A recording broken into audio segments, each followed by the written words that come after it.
This is John Laesch. I am one of the at-large aldermen in our city. I'm coming to you today to express my relief that Mr. Llamas has resigned his position as Ward 1 alderperson. I'm also sorry to hear about his father's declining health condition. I believe that this resignation probably has more to do with the fact that Mr. Llamas was facing quo warranto legal removal from office than it has to do with anything else. Mr. Llamas no longer lives in Ward 1. In March of 2023, him and his wife purchased a house in Ward 5. 4,000 square foot, complete with in-ground pool. The tax exemption says that this is his primary residence. And between January and June of this year, volunteers and law enforcement entities surveilled Mr. Llamas's Ward 5 home and the Ward 1 address where he claims to live. All of the photographic and video evidence shows that Mr. Llamas lives in Ward 5, not Ward 1.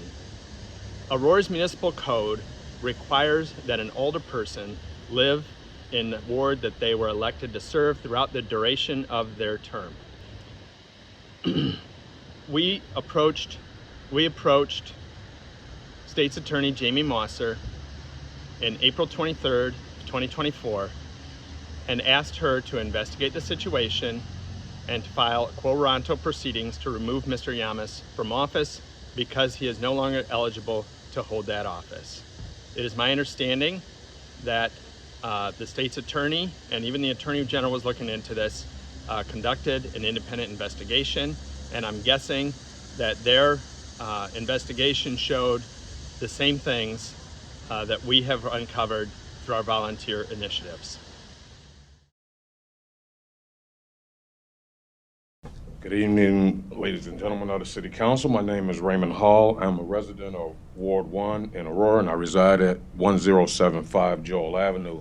A little over a year ago, I stood before this council and shared with you all that the alderman of Ward 1 had purchased a home on Verona Ridge in Ward 5. I requested that Mr. Llamas, within a reasonable time, do the right thing and resign his seat on the council because he was no longer in compliance with Code 19692-62, which stated in part that he must resort in the ward while he holds office.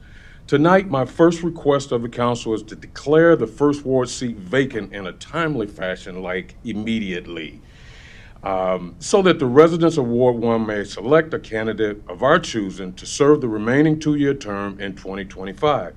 I will hand out 3 sets of documents for your consumption, the first being a current tax bill for the home in which Mr. Llamas lives in. It shows the $8,000 homestead exemption allowed for the property. The second set is a copy of the P-tax form, which was signed during the closing and is needed so that one can apply for the exemption. In that document, you will see that Mr. Llamas checked the box number 6, which states that 976 Verona Ridge will be his primary residence. Lastly, on page 2 of that form, Mr. Llamas checked the box that states that under penalties of perjury, I state that I have examined the information and to the best of my knowledge, it is true, correct, and complete. The last set of legal forms is for the property at 620 North Lincoln, where Mr. Llamas continues to insist that he lives. I will just say he is not the owner listed, and we'll leave it at that. I contacted Mr. Veenstra, and he seemingly defended Mr. Llamas by shifting the debate to whether or not Mr. Llamas has abandoned the property on Lincoln Avenue. This is about arrogance, greed, and ignorance. He is arrogant, he is greedy, and we are not ignorant. The taxpayers of all Aurora should know that Alderman Llamas for the last 12 months plus has collected in the range of $25,000 to $27,000 along with pension contribution, stipends for attending meetings, along with family medical insurance, and has clearly perjured himself. Everyone who will be on the ballot in 2025 that continues to support this chicanery is put on notice that this issue will not go away. Thank you. Madam Clerk, call the next speaker. It does, however, require that an alderperson call Ward 1 their principal residence. It is not a place to visit just to do business while residing somewhere else. There are some legal and ethical issues involving an alderperson's required residency. According to documents that I have read, an alderperson is required to live in the ward he or she was elected to represent. To live elsewhere might involve some legal action. If laws do not apply to alderpersons, then how are regular citizens expected to obey laws? Ward 1 residents are seeing dramatic changes with the move of the Hollywood Casino from downtown Aurora out to a location in Ward 1, the Farnsworth Outlet Mall. And these residents' lives are going to change forever.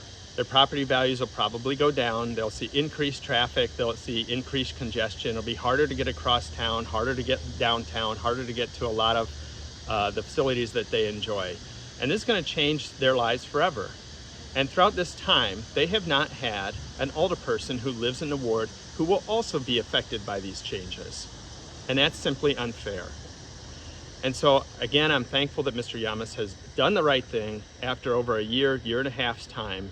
He's finally done the right thing, and I wish him success in whatever he does, but I'm also relieved that we will have a newly appointed alderperson in the near term, and in 2025 there will be a special election, and I will be working hard with Ward 1 residents to find a strong, independent candidate who will serve the interests and needs of that ward instead of the pay-to-play system that currently runs Aurora City Hall. I'm John Laesch. I will keep you updated as this process continues.